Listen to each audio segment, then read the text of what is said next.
So Kanye West gave a long stream of consciousness talk in the White House recently and was roundly attacked for it. But if you listen carefully, there were some insightful points that he made and some important questions, including whether black Americans ought to be monolithically loyal to the Democratic Party.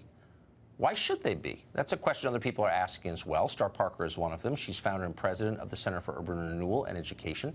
She just wrote a piece suggesting that as the Democrats have moved left on religion and social policy, even the rule of law itself, they could continue to alienate some conservative-minded black voters. Star Parker joins us tonight. Star Parker, thank you very much for coming on. You're welcome. So the most simple question first, why should African Americans who for generations have been very loyal to the Democratic Party rethink that loyalty?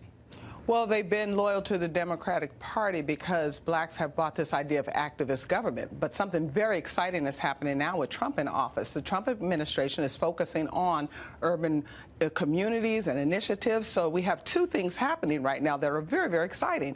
Number one, the African-American millennials, those that Kanye West are motivated, those that Candace Owens are motivated to say, wait a minute, what have Democrats done for us? First of all, the millennial does not buy this racism behind every rock narrative of the Democrat Party because their friends are diverse. They've grown up in a society post-civil rights era. So they don't know that world at all. But secondly, they're individualists. They like uniqueness. We can see that in the tattoos that they wear. And so this whole idea of collectivism and big government doesn't work for them as well. But what's also happened is you have that baby boom black. The baby boom black is more traditional in their worldview. So now the Democrat Party has become so extreme to the left, so progressive, that it's conflicting with that baby boom black's worldview and values. And they're concerned about their grandchildren and what they're learning in school. So we'll see how it all plays out. We're looking very closely. Our group is looking very closely at Wisconsin, at Michigan, when we're talking about the Senate seats, when we're talking about the governor's seats. We should all be looking at Georgia. We should look at Florida, and then even to some degree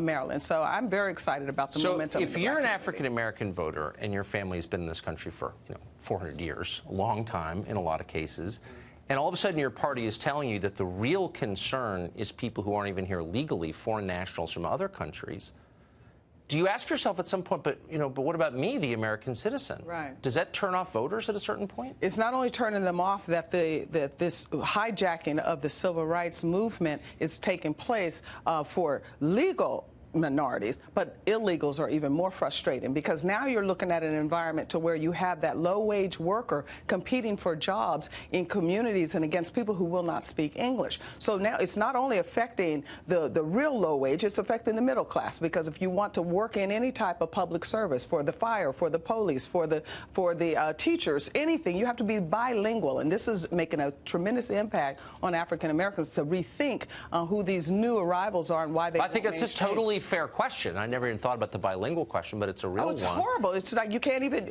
in California, for instance, you can take the driver's license test in 40 languages. But so why, I never hear Maxine Waters or any member of the CBC mention that. Why?